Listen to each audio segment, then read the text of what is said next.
go check this place out.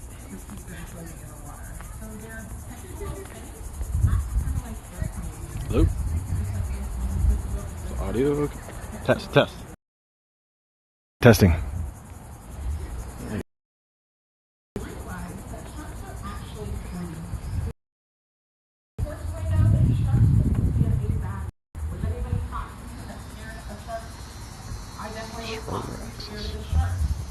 But in all reality, sharks are a little less scary than some really funny things.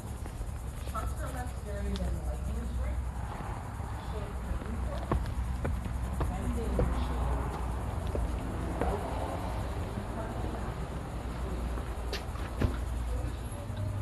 Hello. Hello, how are you? Pretty good. How are you? Good. It's okay if I like film and record in the Marine Center? No, you just, we just ask that you be respectful of others. Yeah. How are you? Good. Where are you?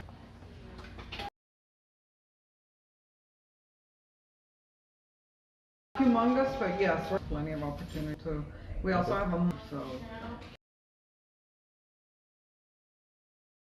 the rest of it is you'll see pretty much when you step up. 7 acres. I was like, Yeah, but wow. most of it is pretty confined to.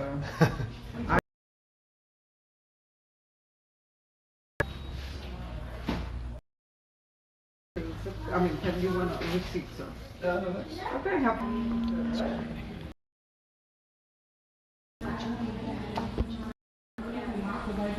And noise. Those sharks are less likely to kind of interact with us. $16.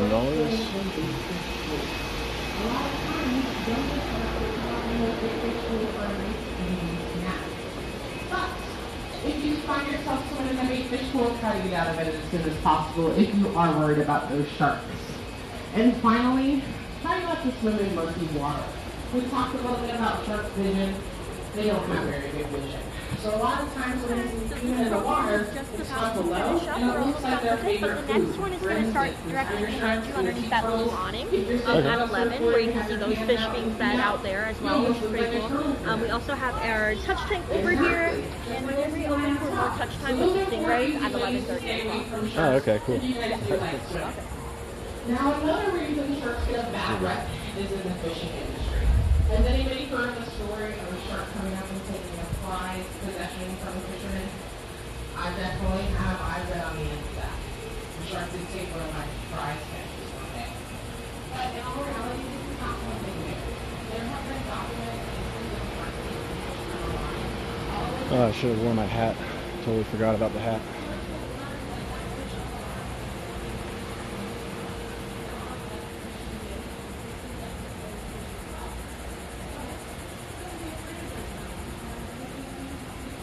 Whoa, look at these fish.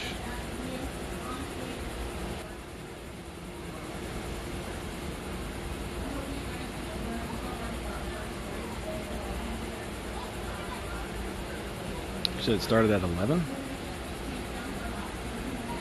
6 minutes.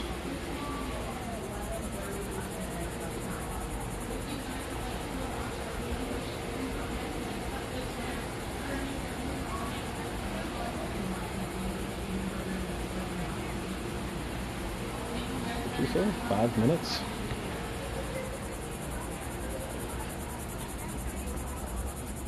Oh, you can touch the fish over there, huh? Wow, this is just like a huge pond. Like a big fish pond. I'll come back over here and I start feeding whatever's in there.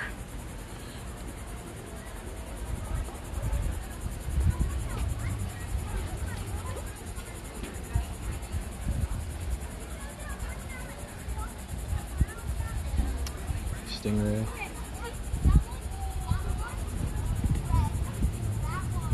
About to feed something.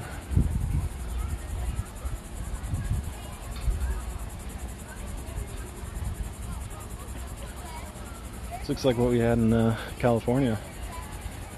Tide pools.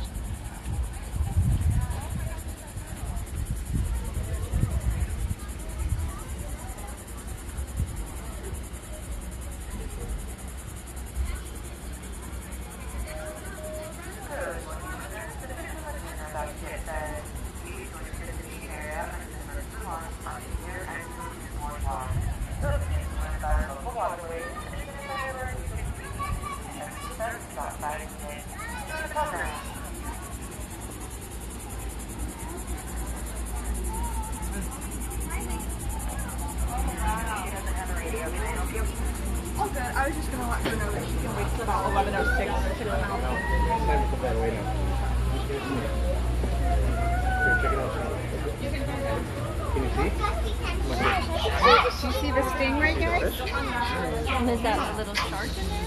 Yes, I do. Brenda, look at the shark. Oh, there's the shark. See the shark? See the red one? There's the shark. What is that? That's a nurse shark. How big that is. Pretty, isn't it? What do you think of that shark? It's pretty, huh? Oh my gosh, that one fish is iridescent. Do you see it? Like on the back? It's pretty. Is there a picture? It's like, no, So I'm wondering what these gray fish are. Oh, there. Pretty sharp. What's the name of this shark? What is it? Nurse shark. Okay. That's a good shark. Is that the biggest they get? I think they get a little bit. Okay.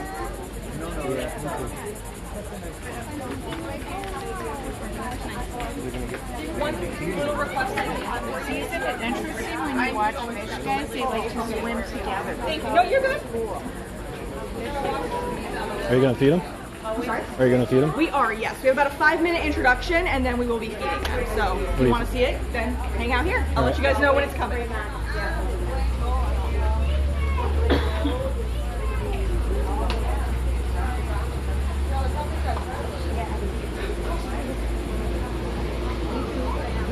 Oh, dang, look at that.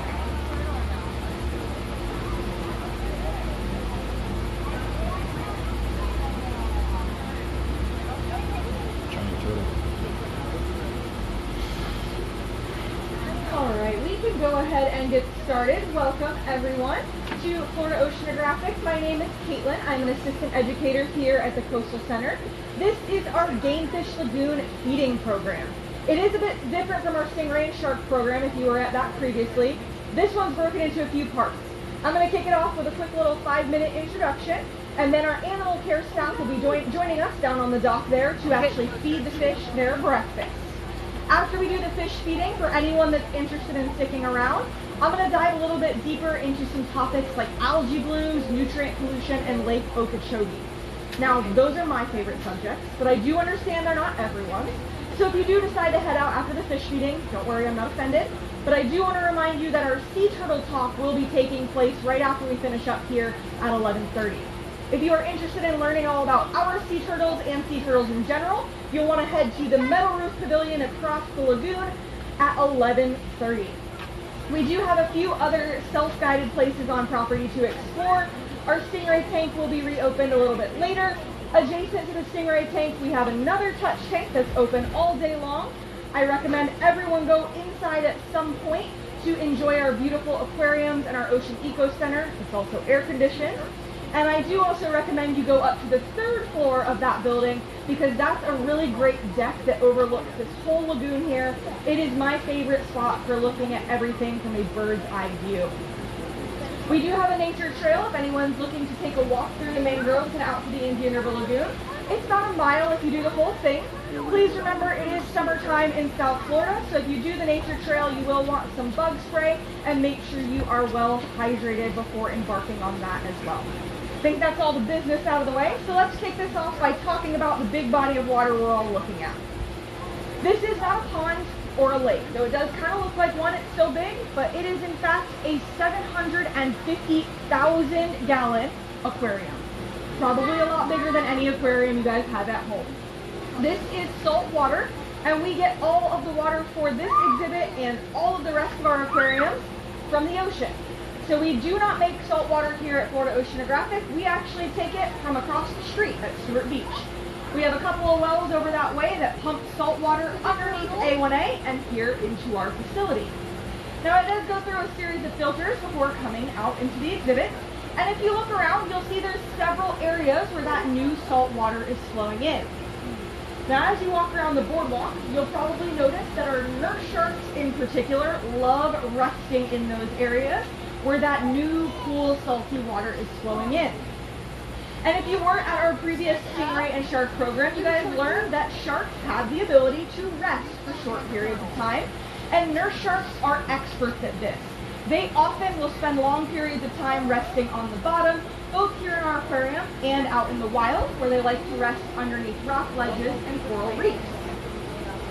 In addition to nurse sharks, we do have 5 sea turtles on property.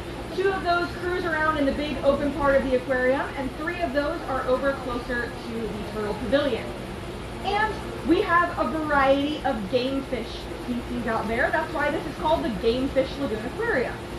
Now, the term game fish simply refers to species that are more prized by recreational anglers rather than commercial fishing industry. So if you're out for just a nice casual day of boating and fishing, maybe on a fishing charter, these are probably the species names that you've heard. Things like tarpon, snook, redfish are all game fish, among many, many others. Now here in Florida, a couple of our game fish species were so popular that at one point they were almost overfished to extinction. Those were the redfish and the snook. So in response to that, the state had to put in some harvesting regulations on things like size, season, and quantity. And those have been helping to rebuild those fish stocks. You will see we do have redfish and snook here on property. We call those animals, and really all of our animals here on property, conservation ambassadors. A fun phrase that we use just to mean that our animals are cared for the purpose of education. We are not the type of facility to just have animals for show or for fun. If they are here, it is because we hope that by being able to see them, interact with them, and learn about them, you all will feel inspired to help us protect their wild counterparts. Now this big aquarium is a pretty good example of that principle because we designed this to represent the much larger system, which is the Indian River Lagoon Estuary, the body of water on the backside of our property. Now the Indian River Lagoon, or IRL, runs up and down the east coast of Florida. IRL. On the north end, it starts right around Daytona, and on the south end, it ends right around in Jupiter. So about 156 miles, making it a very long system. And I mentioned it's an estuary. So it is one of those places where salt and fresh water come together, creating that new mixture of water we refer to as brackish. Since brackish water is a mixture, we can find in it a mixture of species. Some which are more saltwater species, some which are fresh, and then some which are very unique in that they are only found in brackish water. One of those very unique species here in Florida is the eastern oyster. So if any of you guys happen to like eating oysters on the half shell, well, that's one reason estuaries are important to you. If you don't like eating oysters, that's okay, I don't either. But I do love saltwater fish, like snapper and grouper. And estuaries are important to us saltwater fish fans as well, because around 75% of commercially harvested saltwater fish species spend part of their life in an estuary. That is typically when they're young and they're a little too small and fragile for the big open ocean. So they will spend some time in what we call nursery habitats, growing up where it's a little bit shallower and safer. The Indian River Lagoon has 3 main nursery habitats, which are the mangrove forests, the oyster reefs, and the seagrass beds. If you think about those, they are places that have a lot of little nooks and crannies great for young fish to hide out in. And the Indian River Lagoon is pretty amazing for another reason, because when it was healthy, right here in our backyards, we have one of the most biodiverse estuaries in all of North America, home to over 4,300 different species of plants and animals. That is a lot of life. I did, however, start that sentence with when it was healthy, because the reality is that the Indian River Lagoon is struggling and has been struggling for some time now. And that's what we'll dive into in the second half of our program. We'll talk all about some of the issues impacting the Indian River Lagoon. But again, if you guys do decide to head out, just remember that sea turtles will begin at 11:30. Now here in just a few moments, one of our animal care staff is going to be coming through this gate and stepping out onto the dock to begin feeding the fish. During this feeding program, we use what's called broadcast feeding. A fancy term to mean we're going to throw some food out there, we're going to see who's hungry and comes up to eat. Now, if we are really lucky, and we might be because I've already seen one cruising around, our nurse sharks might come up during the feeding. If a nurse shark comes up close to where you're standing, try to listen because they are very noisy feeders. Nurse sharks actually rely heavily on suction for eating, and their suction is so strong then they can actually slurp a snail right out of its shell. So if a nurse shark comes up, we're going to listen and see if we can hear them. Some of the other species you might see, I did name, We're going to see some snook, probably. You'll identify them because they have a long black line running down their body. It almost looks like someone took a Sharpie and drew all the way down the side of the fish. We also might see some tarpon. Those are long silver fish. They have large silver scales and an upturned sort of mouth. They are nicknamed the Silver King. They are a very popular sport fish here in Florida. I do see some of our rays cruising around. You'll see the same species that you'll find in our touch tank, the Cownos, the Atlantics, and the Southerns. With that, you guys will probably want to find a spot up against the railing. I do see that Maria has joined us down on the dock. So if you don't want to miss any of the feeding action, you want to be facing the water up against the railing.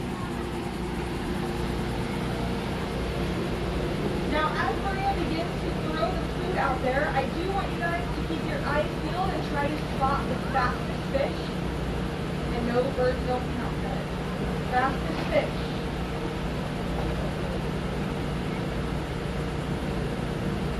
As you were watching for those fast fish, pay special attention to the tail shape.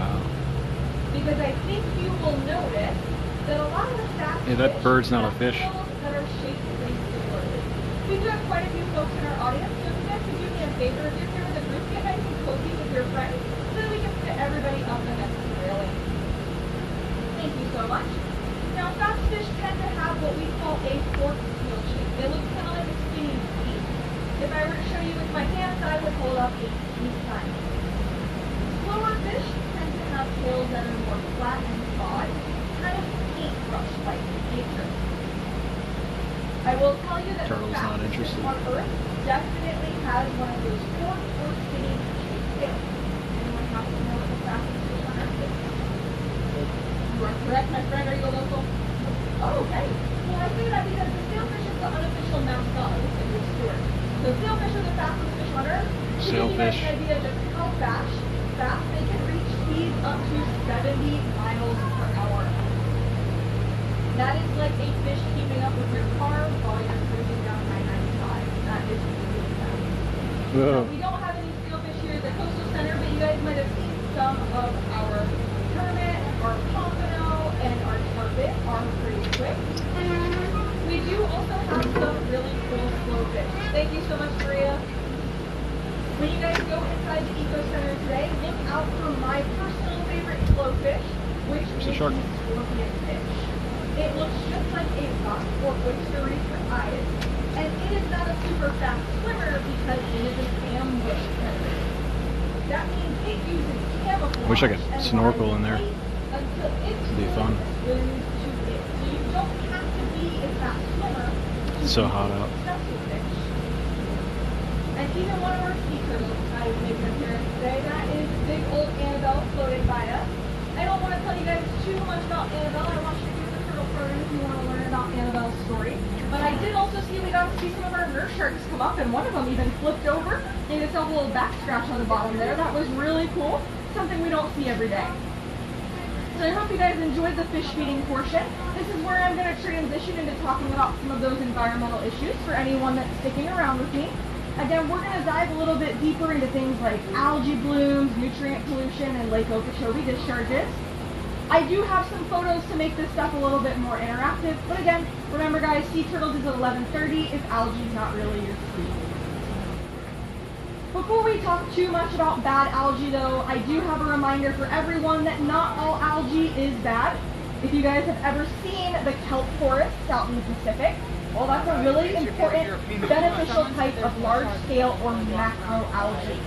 In fact, a recent study suggests that kelp forests contribute over $500 billion to Earth's economy each and every year. That's a really important type of algae.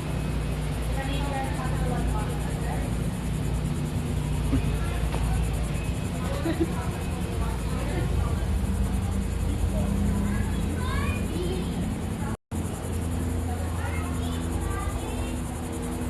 Making tracks.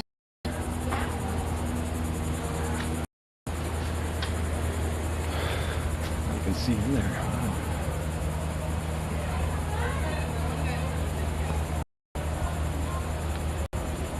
So we got Steve Irwin, supposedly. believe the official story.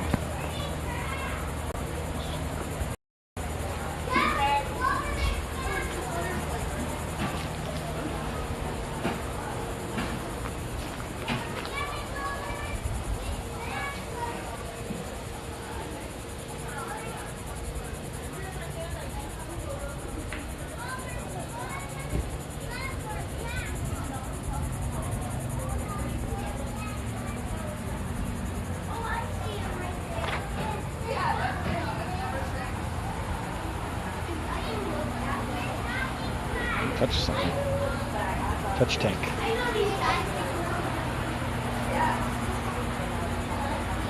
Hello. How are you? Pretty good. How are you? Good. So what are these? Do you know what they're called? No, these are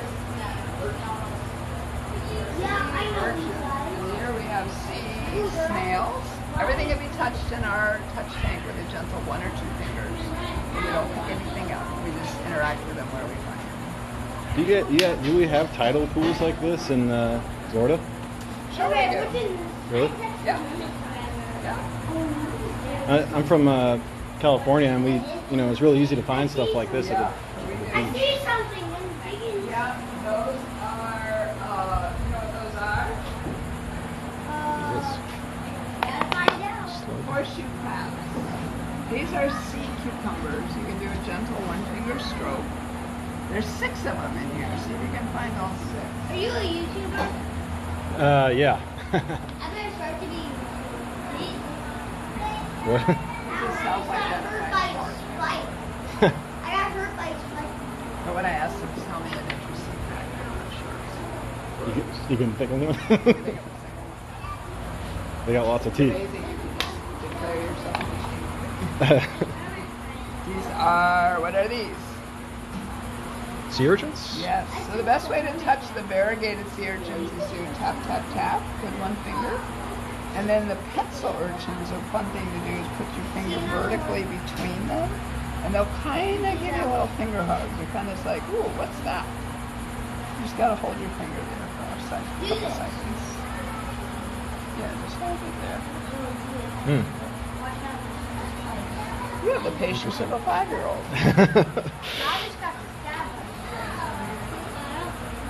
Hey, you don't want to step on these things, huh? No. So here's another opportunity for you. Put your finger right there. Just hold it there for a few seconds. Put it a little farther back. Oh yeah, there it goes. Very good. You've Squeezing equaled it. what a 5-year-old can do. Perfect. That is an exoskeleton of most of a horseshoe crab. Now they like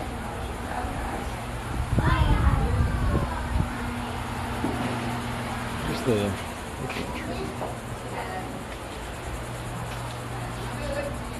I was gonna say that.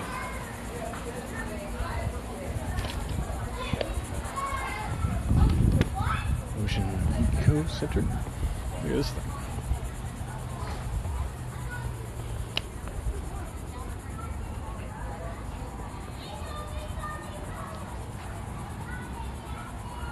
It's a statue.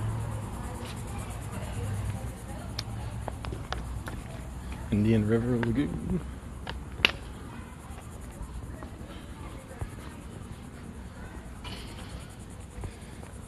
How do I get up there? Oh, there's the nature trail.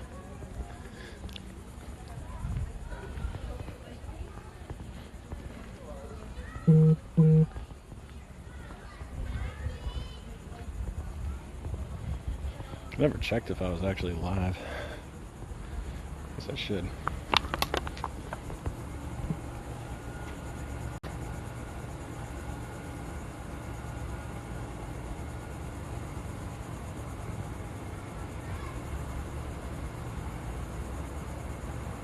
Okay. Says I'm live. Hello.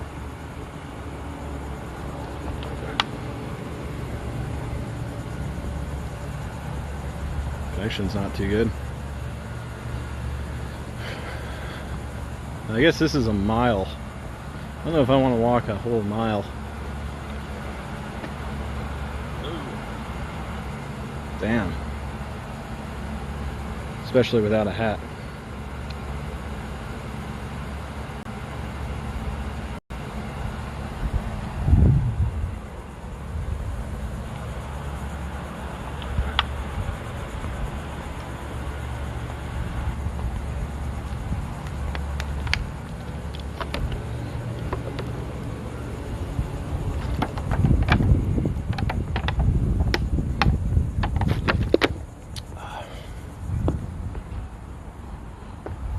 Entrance.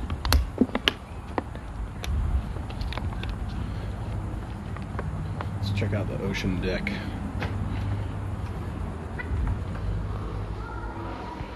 Take the stairs.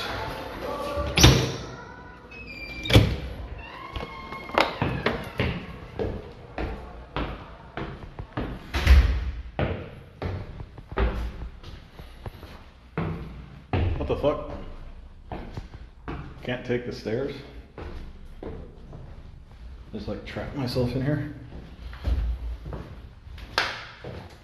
Must be other stairs.